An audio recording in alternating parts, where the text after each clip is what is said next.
Assalamualaikum teman-teman. Sekarang kita masuk pada soal nomor 5, yaitu langkah-langkah analisis regresi yang telah dijelaskan pada nomor 4. Pada nomor 4 yaitu kita disuruh mencari untuk uji normalitas, uji linearitas, kesalahan baku atau standar error, koefisien determinasi atau R pangkat 2, uji simultan atau uji F, dan uji parsial atau uji T. Kita bisa lihat soal pada tabel berikut. Kemudian pada uji normalitas, langkah pertama yang harus kita lakukan yaitu memasukkan data yang telah ada ke Microsoft Excel agar memudahkan kita dalam mengolah data. Kemudian kita masuk pada aplikasi SPSS, copy data pada Microsoft Excel ke aplikasi SPSS pada data view. Kemudian kita masuk pada variabel view untuk menentukan mana variabel Y dan mana variabel X. Kemudian kita kembali ke data view dan memilih menu analyze. Kemudian cari regression dan cari linear. Kemudian pindahkan variabel Y ke dependen dan variabel X ke independen, dan cari atau klik pilih menu save pada kolom residuals, centang unstandardized, lalu continue, lalu OK. Kemudian akan terlihat data residual pada tabel data view seperti pada gambar ini. Kemudian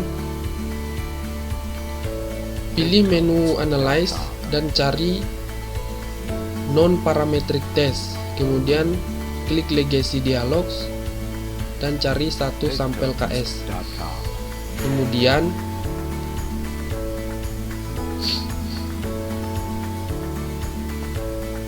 pindahkan data residual ke tabel test variable list dan klik OK. Maka muncullah hasil output uji normatif yang dimana hasil yang didapatkan pada kolom signifikansi yaitu 0,200, yang artinya nilai signifikansi lebih besar dari 0,05, maka variabel terdistribusi normal. Masuk ke uji linearitas.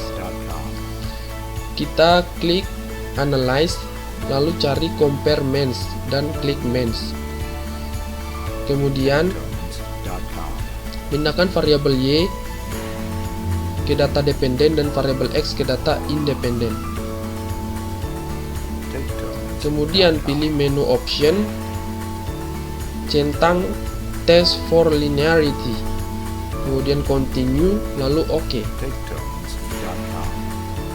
Maka hasil output uji linearitas yang dimana kita lihat pada tabel ANOVA, nilai deviation from linearity signifikasi yang diperoleh adalah 0,638 atau lebih besar dari 0,05.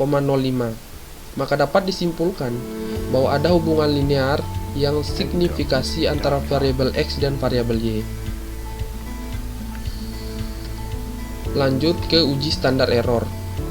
Kita klik analyze pada data view dan cari descriptive statistik, kemudian klik explore. Lalu pindahkan variabel Y ke kolom dependent list, lalu klik OK. Setelah itu didapatkan hasil output standar error dari hubungan variabel X terhadap variabel Y dengan nilai 1,73845. Masuk ke uji koefisien determinasi R pangkat 2, uji simultan atau uji F, dan uji parsial atau uji T. Kembali lagi ke data view, lalu pilih analyze dan cari regression, lalu klik linear.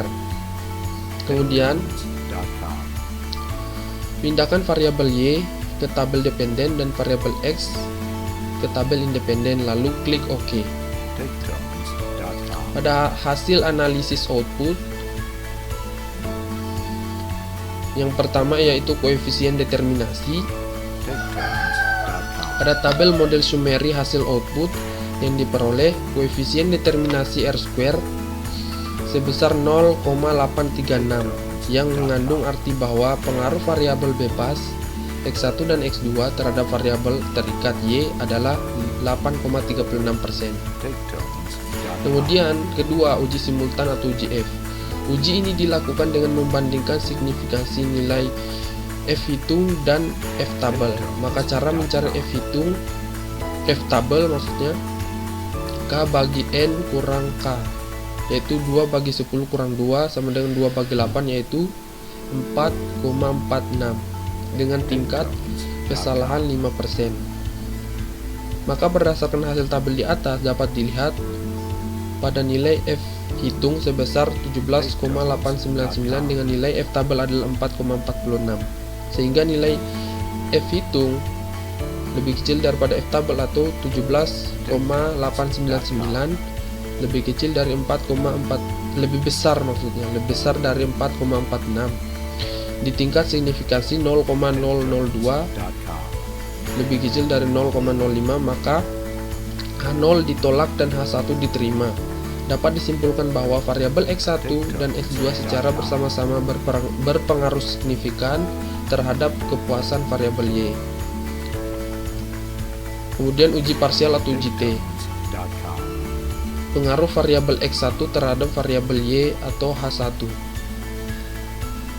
Dapat kita lihat bahwa bila nilai T hitung lebih besar dari T tabel, yaitu 3,544, lebih besar dari 2,36462, maka H0 ditolak dengan H1 diterima, sehingga hipotesis yang berbunyi terdapat pengaruh antara variabel X1 pada variabel Y.